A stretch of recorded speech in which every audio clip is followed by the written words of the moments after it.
우리 다시 한번 인사하겠습니다. 믿음대로 됩니다. 말하는 대로 됩니다. 기도하는 대로 됩니다. 우리는 지금 계속해서 야곱의 삶을 한번 추적하고 있습니다. 많은 그리스도인들이 야곱을 바라보는 관점은 어떨까요? 여러분들은 어릴 적부터 교회 학교에서 야곱에 대한 이야기들을 참 많이 들으셨을 겁니다. 저도 어릴 적부터 전도사님과 목사님들에게 야곱에 대한 이야기를 들었을 때 야곱이 제 기억에는 썩 나쁜 인물로 그려지진 않습니다. 왜냐하면 한국 교인들이 참 마음이 착하기 때문일 것은 아닌가 싶습니다. 우리는 대부분 야곱을 그려볼 때 성자처럼 그리는 특징이 있습니다.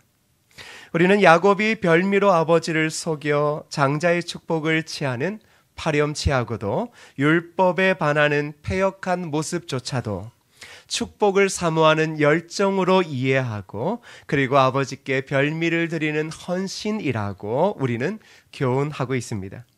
그러나 성경의 스토리를 계속 한번 따라가다 보면 지난주에서 시작되어졌던 야곱의 삶을 한번 기억해 보면 그가 장자의 몫에 관심을 가진 이유, 그 이유는 바로 아버지 이삭이 자신에게 큰 목의 가산을 실제로 주지 않았을 것을 알았기 때문입니다. 우리는 단순히 야곱이 그 장자권에 대한 사모함이 있었다라고 그렇게 설교를 들었지만 그러나 그는 늘 아버지의 사랑과 인정에 갈급했던 사람이었습니다. 그런 삶을 살았고 어느 때 아버지가 이 장자의 축복을 에서에게 주려고 할 때 그는 바로 그 인정을 처음으로 받고 싶어 했던 겁니다. 결국 야곱이 무리수를 두면서까지 이 축복을 받고 난 뒤에 그가 얻은 것이라고는 의례상의 인정뿐이었습니다. 그저 장자의 축복을 아버지로 통해 기도로 받았을 뿐이라는 겁니다. 그런데 이것 외에 모든 것은 그때부터 어그러지기 시작했습니다. 왜 야곱은 고작 그것을 얻으려고 엄청난 손해를 감수했을까요? 그것은 바로 아버지에게 인정받고 싶고 그리고 내가 너를 사랑하고 기뻐한다는 아버지의 인정에 대한 그의 강력한 갈망 때문이었습니다.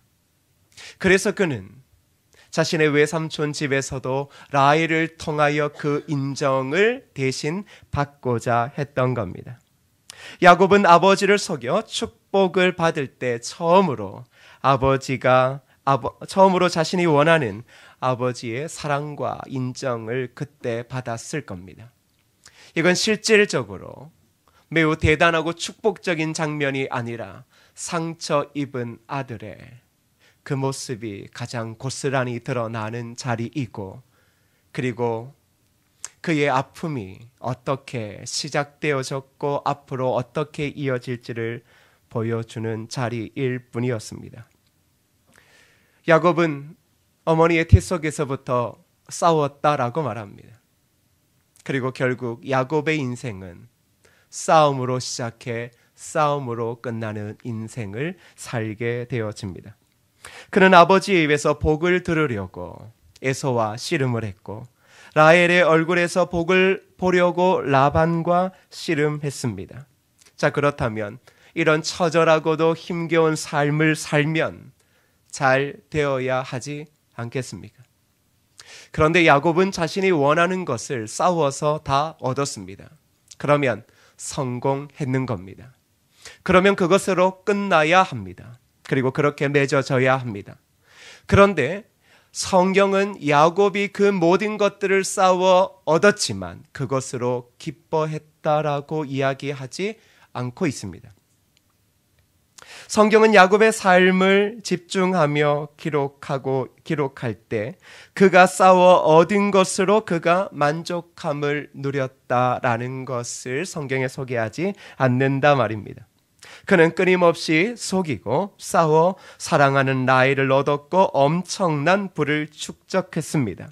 그런데 이것으로 끝나고 이것으로 세상적인 가치와 자신이 인정받지 못함이 돈과 사랑하는 아내와 자녀를 통해 다 해결될 줄 알았지만 오히려 성경은 그런 그의 마음은 여전히 피폐했고 공허했음을 지적하고 있습니다. 그리고 그의 가정은 늘 상처가 존재했습니다. 오늘 본문에서는 그런 야곱의 삶을 잘 보여주고 있습니다. 오늘 본문의 22절과 24절까지의 말씀을 보시면 우리 함께 읽어볼까요? 시작.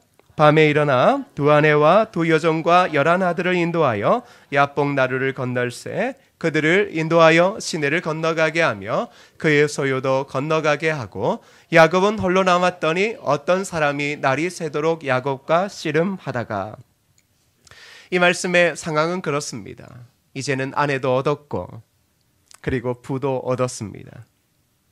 그런데 싸우는 자들의 특징이 뭐냐 그러면 늘 언제나 도망치는 듯한 삶을 사는 겁니다.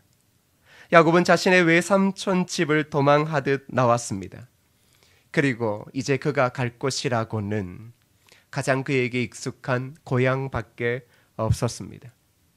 고향으로 돌아가면 매우 기뻐해야 되지 않을까요? 모든 것들을 다 얻고 고향으로 금이 한양하면 이것보다 더 기쁘고 복된 일이 어디 있겠습니까? 그런데 성경은 그런 그의 발걸음이 매우 불편하고 불안했다 그렇게 말합니다. 그 이유가 한 가지가 있는데 무엇 때문인지 여러분 아시죠? 바로 그의 형 에서 때문입니다. 그는 형을 피해 집을 뛰쳐 나왔습니다. 그리고 다시 형을 만나는 상황에 그는 맞닥뜨리게 되어집니다. 자, 여러분이라면 그 형을 맞이할 수 있겠습니까? 그래서 야곱이 생각했던 것은 그의 종을 먼저 보내는 겁니다. 이유는 그의 형 에서의 마음이 어떠한가를 떠보고 싶었기 때문입니다. 그런데 그의 형의 마음을 떠보기도 전에 그의 형 에서는 오래도록 기른 400명의 군사를 거느리고 야곱이 온다는 소식을 듣고 오고 있었습니다.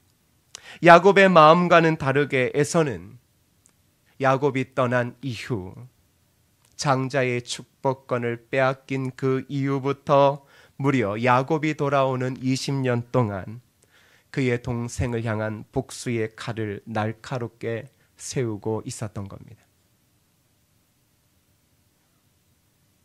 야곱이 저지른 그 어리석고도 무모한 아버지의 인정 때문에 그의 하나밖에 없는 형은 20년을 지옥처럼 살았던 겁니다. 그런데도 야곱이 믿음이 있다라고 이야기할 수 있겠습니까? 야곱이 장자의 축복을 사모했다라고 그렇게 이야기할 수 있겠느냐 말입니다. 이 소식을 들은 야곱의 심정을 성경은 이렇게 말합니다. 심히 두렵고 답답하여. 심히 두렵고 답답하여. 그래서 자신의 재산과 가족들을 구분하여 결국 자기보다 먼저 앞으로 보냅니다. 그리고 그 모습이 지금 읽은 구절에 담겨져 있습니다. 이렇게 말하죠. 밤에 일어나 두 아내와 두 여종과 11아들을 인도하여 야복 나루를 건넜고 야곱은 홀로 남았더니. 밤에 야곱이 일어났다라는 것은 무슨 의미입니까?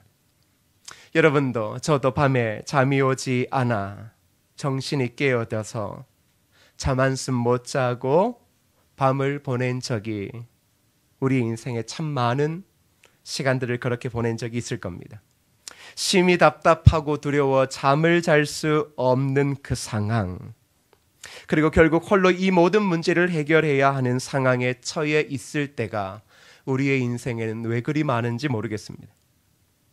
자, 그러한 상황에 우리의 심적인 고통이 크면 커질수록 심히 두렵고 답답하면 답답한 그 순간에 우리가 평생 싸워 얻은 것이 우리에게 위로가 되어줘야 되지 않겠습니까? 저와 여러분들이 평생 사람들과 싸워 쟁취했던 그 성공과 명예와 그 권력과 그 이름이 심히 답답하고 두려울 때 그것이 우리의 삶에 해결점이 되어져야 되지 않겠느냐 말입니다.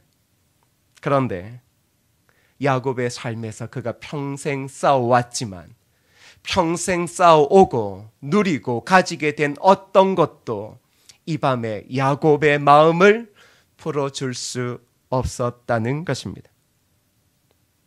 하물며 그가 그토록 사랑했던 라헬도 심히 두렵고 답답한 그의 마음에 아무런 위안이 되지 않아 고통 가운데 야곱이 홀로 있게 되어졌습니다. 여러분의 삶은 어떻습니까? 부지런히 싸워왔습니다. 저와 여러분의 삶을 싸움이라고 하는 단어로 때로는 설명합니다. 그래요, 싸워오셨습니다. 부지런히 싸워오셨습니다. 어릴 적부터 공부하고 사람들을 이겨서 좋은 대학도 가고 젊을 때는 좋은 명예도 얻었습니다. 누구보다 빨리 좋은 직장에도 가고 잘 나갔습니다. 그런데 지금은요, 그것이 심히 답답하고 어려워서 죽게 된 듯한 고통 가운데 있는 여러분에게 그 이름이, 그 명예가, 그 물질이 어떠한 위로와 위안이 되었던가요? 하나님은 바로 그 모든 것이 그리스도인에게는 아무런 유익이 될 수 없다고 말합니다. 그렇다면 우리가 부지런히 싸우고 있는 이 싸움은 결국은 그리스도를 위한 것이 아니라 우리의 삶의 생존과 그리고 우리의 자존심과 우리의 명예를 위한 것일 뿐 다른 의미는 존재하지 않는 것처럼 느껴집니다. 야곱은 지금 무수한 생각이 참 많았을 겁니다. 그리고 아무도 그를 도울 수 없다는 상황을 직시했을 겁니다. 평생 그렇게 속이고 싸워서 쟁취하고 얻고 그 시대에서 가장 성공했던 인물인 야곱이 지금 이 맘에 돈 때문에, 건강 때문에 두렵고 답답한 것이 아니라 에서 때문에 그렇게 답답하고 아파할 줄. 어쩌면 그는 장자의 축복을 가로챘을 때 그것을 알았을지도 모릅니다. 우리가 조금 생각해 봐야 할 것은 저와 여러분이 살고 있는 이 시대는 사람과 경쟁을 부추깁니다. 그렇죠? 사람과의 경쟁은 좋은 의미를 가지고 있는 것처럼 보이지만 지금 우리나라에서 이 모든 경쟁은 생존과도 관련되어져 있습니다.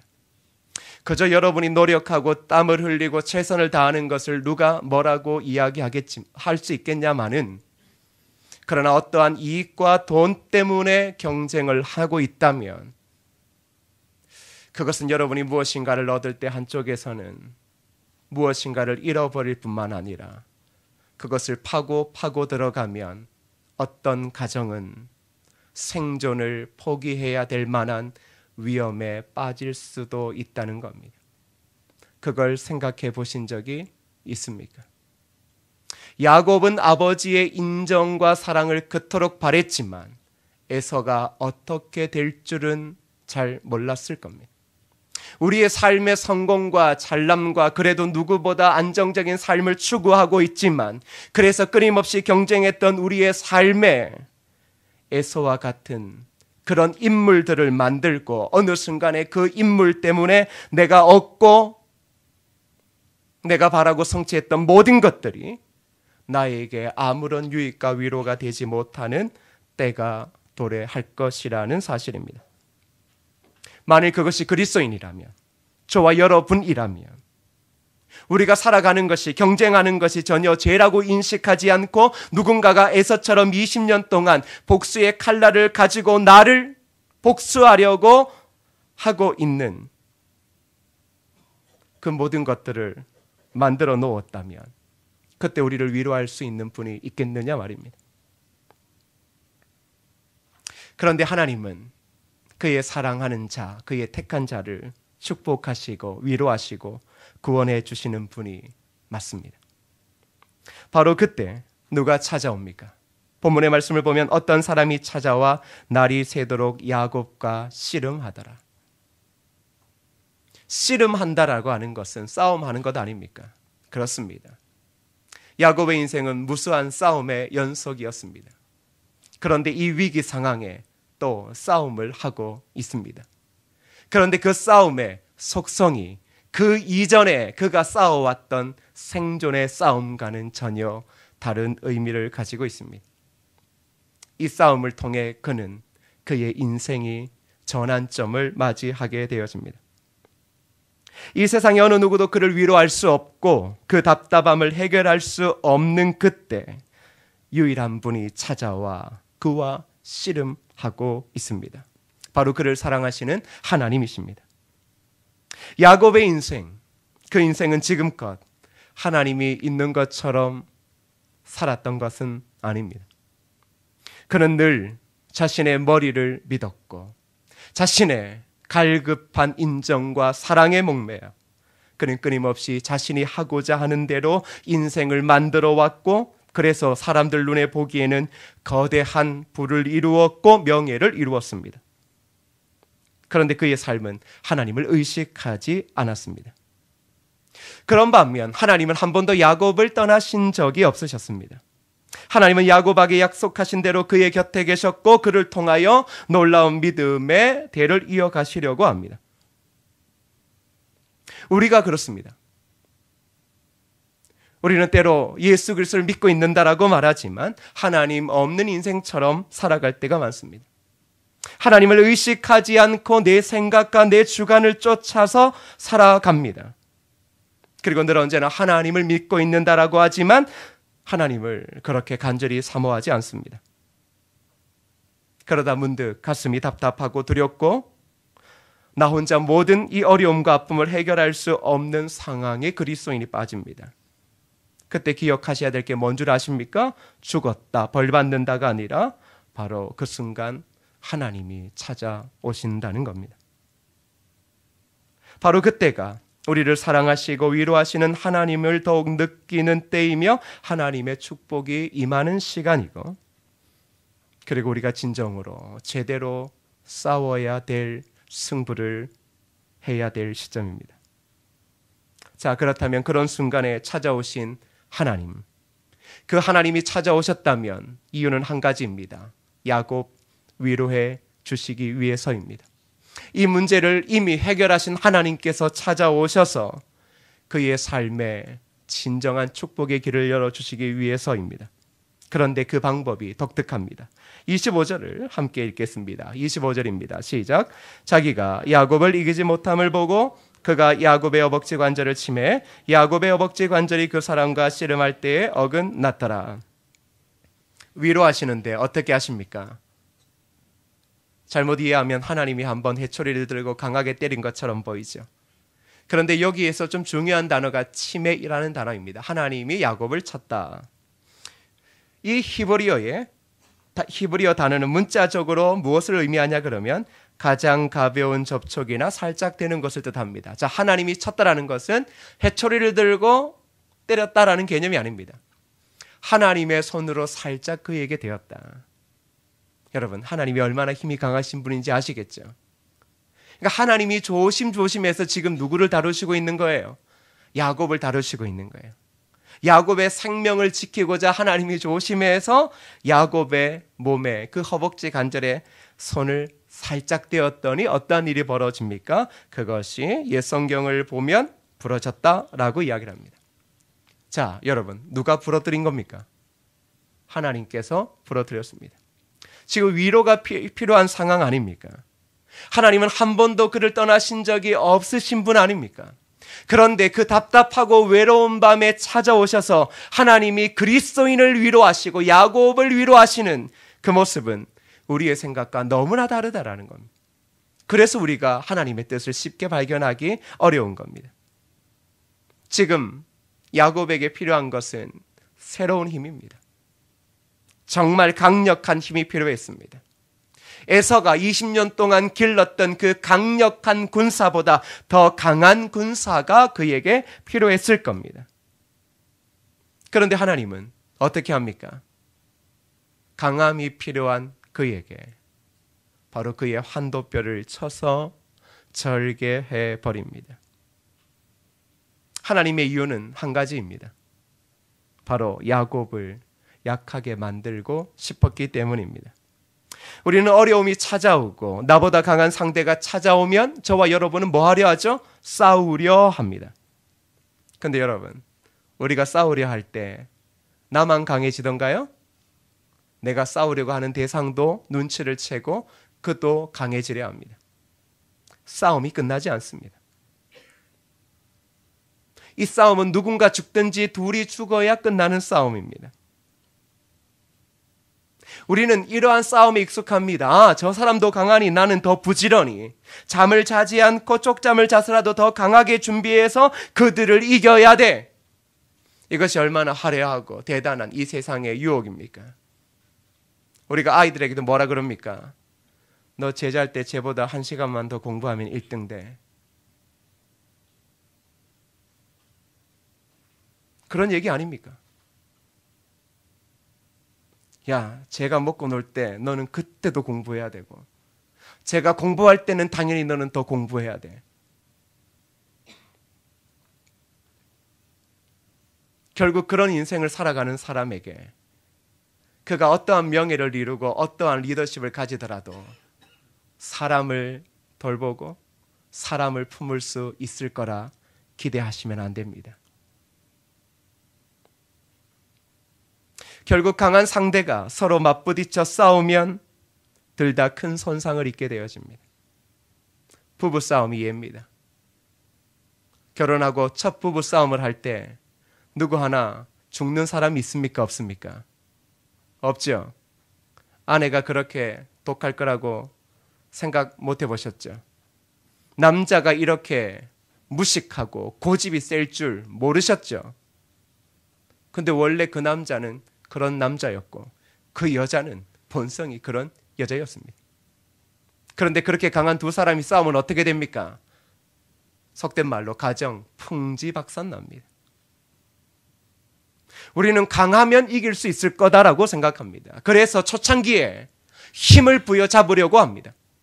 힘을 부여잡고 나에게 굴복시키면 그 사람은 이제 내 말을 들을 거라고 생각합니다. 야곱의 인생은 그랬습니다. 그래서 야곱은 늘 강해져야 했습니다.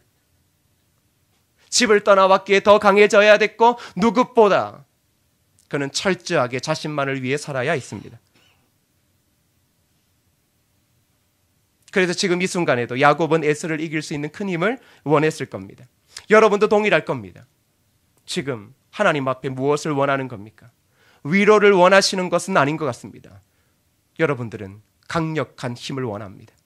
이 문제를 해결할 수 있는 힘을 원하고 이 절망을 이겨낼 수 있는 나의 강력함이 회복되어지기를 원합니다. 그런데 하나님은 우리의 생각과 다르게 반응하십니다. 바로 우리의 가장 중요한 부분을 쳐서 우리를 약하게 만드십니다. 야곱은 지금까지 자신의 소욕이 강했던 사람입니다. 강하니 누구를 인식하지 않았습니까? 하나님 인식하지 않았습니다. 그리고 하나님 의지하지 않았습니다. 저는 그리스도인이라 불리는 한국의 많은 사람들도 결국은 하나님을 인식하지 않고 의지하지 않고 산다는 것을 잘 알고 있습니다. 왠 줄 아십니까? 야곱처럼 자신의 힘을 믿고 있기 때문입니다. 그런데 하나님은 그런 자를 낮추십니다. 만일 여러분이 의지했던 남편이 지금 모든 것들을 잃어버리고 저 나락 밑으로 떨어졌다면 오히려 그것은 절망이 아니라 하나님이 내 남편을 신실한 하나님의 사람으로 그리고 축복의 길로 인도하심을 기억해야 할 것입니다. 하나님이 그를 낮추신 것은 한 가지입니다. 약해짐으로 하나님 의지하는 삶을 살라는 겁니다. 이곳에 계신 분들 중에는 나이가 드셔서 예수께로 돌아온 분들도 계십니다. 왠지 아시죠? 어느 순간에 그 강직한 마음에 균열이 왔기 때문입니다. 어느 순간에 자신의 힘, 세상을 호령했던 그 목소리가 사람들에게 아무런 영향을 끼치지 못하고 그리고 그런 순간 속에서 자신의 삶을 되돌아보며 이제 남은 인생을 어떻게 살아갈까 마음이 낮아지고 또 무력해짐을 통하여 그제서야 하나님을 바라보게 되어졌던 사람들이 바로 예수를 믿게 되어집니다.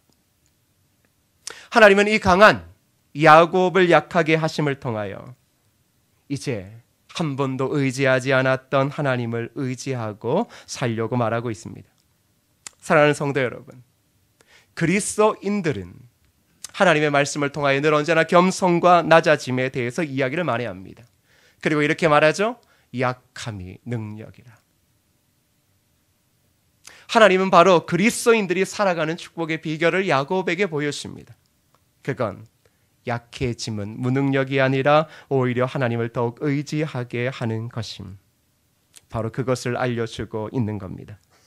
사랑하는 성도 여러분, 지금 여러분들이 야곱처럼 밤에 홀로 깨어 답답한 심정에 심장이 터질 것만 같아도 그것이 끝이라고 생각하지 마십시오. 바로 그 순간 오히려 철저하게 깨어지고 여러분의 강함은 아주 다 없어져야 합니다. 왠 줄 아십니까? 내가 죽으면 예수 그리스도가 나를 위하여 일하시는 그 모습이 그제서야 보여지기 때문입니다. 그러나 내가 강하면 나는 늘 신앙생활을 해도 내 중심이고 예수를 믿어도 내 중심이고 모든 삶을 살아도 내 중심입니다. 그러면 야곱처럼 하나님의 인도하심의 손길을 볼 수 없습니다. 낮추심은 우리의 삶에 가장 고귀하신 하나님을 보라고 하시는 하나님의 놀라운 은혜인 겁니다. 사랑하는 성도 여러분, 그래서 깨어짐은 절망이 아니라 바로 희망의 시작이라는 사실을 기억해야 합니다. 이제는 내 힘, 내 강함으로 세상과 싸우는 것이 아니라 나는 약하지만 하나님을 온전히 의지함으로 하나님이 그의 백성들에게 주시는 은혜와 도우심으로 살아가게 되는 것입니다. 야곱은 지금 철저하게 그의 인생이 깨어지는 경험을 하고 있습니다. 지금 저와 여러분이 철저하다 못해 처절하게 보일 정도로 깨어진다고 하더라도 오늘 야곱을 통해 그것은 인생의 절망이 아니라 축복의 시작임을 명확히 기억하십시오. 그렇다면 깨어짐이 왜 중요합니까? 주님의 말씀을 한번 들어보십시오. 요한복음 12장 24절에 이렇게 말하죠. 함께 읽겠습니다. 시작. 내가 진실로 진실로 너희에게 이르노니 한 알의 밀이 땅에 떨어져 죽지 아니하면 한 알 그대로 있고 죽으면 많은 열매를 맺느니라. 한 알의 밀이 깨어짐을 통해 생명과 열매가 만들어지는 것, 그게 복음의 가치입니다. 그래서 하나님은 그리스도의 제자들이 늘 깨어지기를 이야기하고 있고, 그리고 그들이 깨어지지 않을 때 하나님은 바로 야곱과 씨름하시듯 우리 인생의 가장 강력한 싸움을 우리와 함께 하십니다. 그리고 그 싸움을 통하여 온전한 깨어짐을 우리가 가지게 하신다라는 겁니다. 사랑하는 성도 여러분, 지금 깨어지고 있습니까? 한없이 깨어지고 여러분이 평생 살아왔던 모든 것이 다 하나의 먼지와 티끌이 되어 날아가 버린 것처럼 느껴집니까? 그런데 만일 당신이 이곳에서 우리를 약하게 하시는 그리스도를 지금 기억하고 그 주님을 바라보고 있다면 바로 당신의 삶에는 이제서야 위대하시고 당신을 사랑하시고 축복하시고 여러분의 삶을 인도하시는 하나님의 손길을 그제서야 보게 될 것이라는 사실입니다. 말씀을 맺겠습니다. 오늘 십자가에서 우리의 연약함을 채우라신 주님께서는 늘 야곱과 같은 인생을 살아가는 우리에게 찾아오십니다. 그리고 우리가 믿고 의지하고 있는 모든 것을 어느 순간에는 완전히 깨게 하실 겁니다. 더 강해지려고 하는 우리, 끊임없이 인정과 사랑, 삶의 기쁨을 찾으려고 싸우고 피 흘리는 우리를 찾아오셔서 이제 그만 되었다, 이제 그 싸움을 멈추고 그리고 진정한 그리스도의 축복으로 하나님을 의지하는 그 삶 가운데 우리를 이끌어 가실 겁니다. 순간 깨어질 때 두렵습니다. 그리고 무섭습니다. 길을 잃어버리는 것과 같은 고통이 분명 엄습합니다. 그러나 하나님이 깨시는 거라면 두려워하지 마십시오. 그것은 실패가 아니라 이제 그리스도인으로 제대로 살아가는 중요한 시점이 될 것입니다. 지금까지 내 강함으로 살아왔다면 이제 그때부터 지금부터는 연약함으로 내가 일하는 것이 아닌 그리스도께서 내 삶에 일하시는 은혜를 경험하는 놀라운 시작점이 될 것입니다. 그리스도인이 절대 세상의 모든 강함을 잃어버려도 망하지 않는 이유는 그건 그리스도인의 힘으로 이 땅을 살아가는 것이 아니라 하나님의 힘과 하나님의 열심으로 우리는 살아가는 자이기 때문에 그렇습니다. 하나님은 지금도 여러분을 위해 일해 오셨고 앞으로도 일해 가실 겁니다.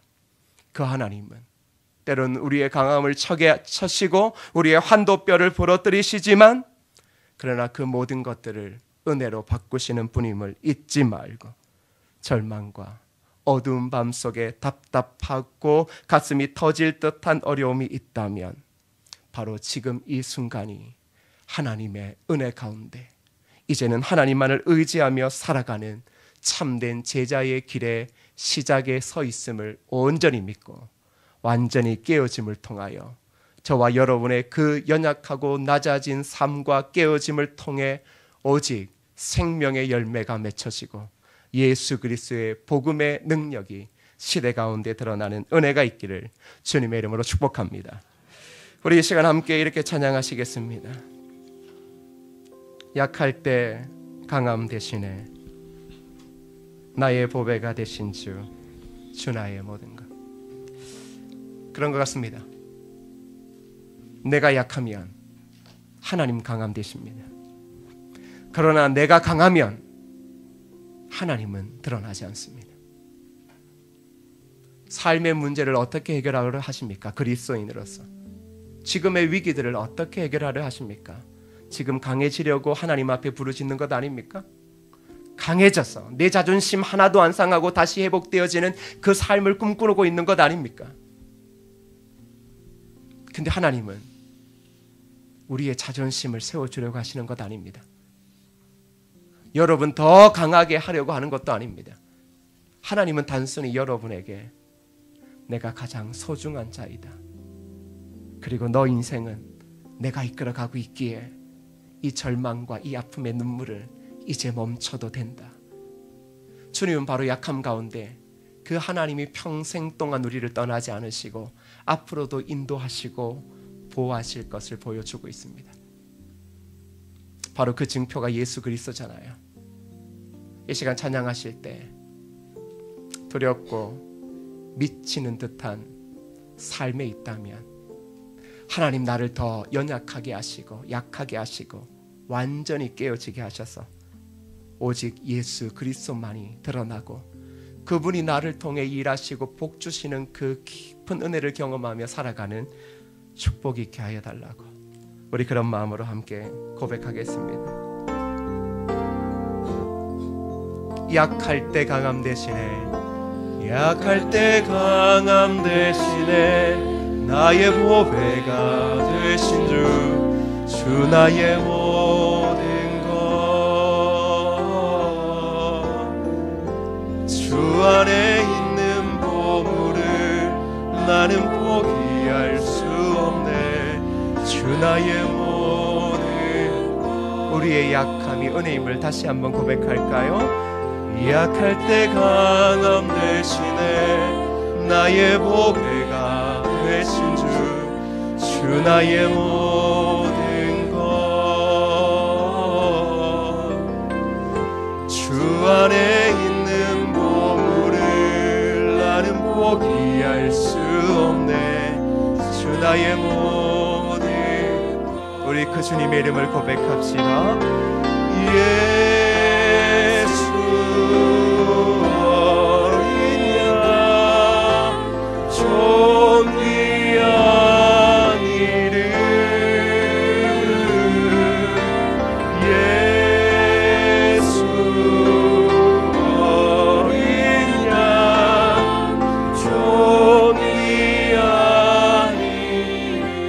십자가 죄사하셨네. 십자가 죄사하셨네. 주님의 이름 찬양해. 주 나의 모든 그 주님은 쓰러진 우리를 세우고 쓰러진 나를 세우고 나의 빈자리를 채우네. 주 나의 모든 우리는 이런 주님을 믿습니다. 십자가 제사하셨네. 십자가 제사하셨네. 주님의 이름 여러분 고백합시다. 주 나의 모든 그분은 우리를 세우실 겁니다. 쓰러진 나를 세우고 나의 빈자리를 채우네. 주 나의 모든 이 사실을 믿는 사람들은 예수님의 이름을 고백합시다. 예수 어린 양 존귀하리를.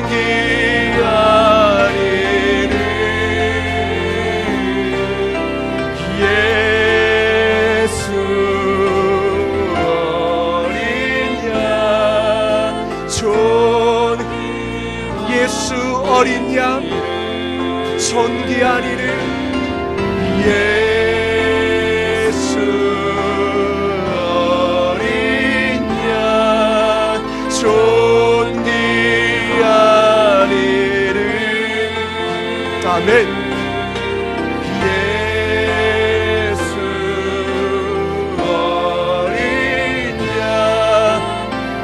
오늘 말씀 붙잡고 함께 기도하시겠습니다. 기도하십시다. 하나님 아버지, 쓰러진 우리를 세우고 우리의 빈잔을 채우실 하나님을 믿습니다. 하나님 아버지, 우리가 가슴이 답답하여 잠을 이룰 수 없고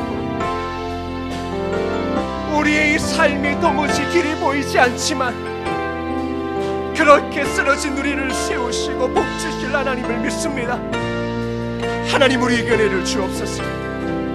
하나님, 우리의 강함을 완전히 꺾으셔서 하나님, 나를 위해 일하시고 나를 위해 축복하시고 내 인생을 이끌어가시는 그 하나님을 바라보는 온전한 축복 가운데 우리가 있게 하여 주옵소서.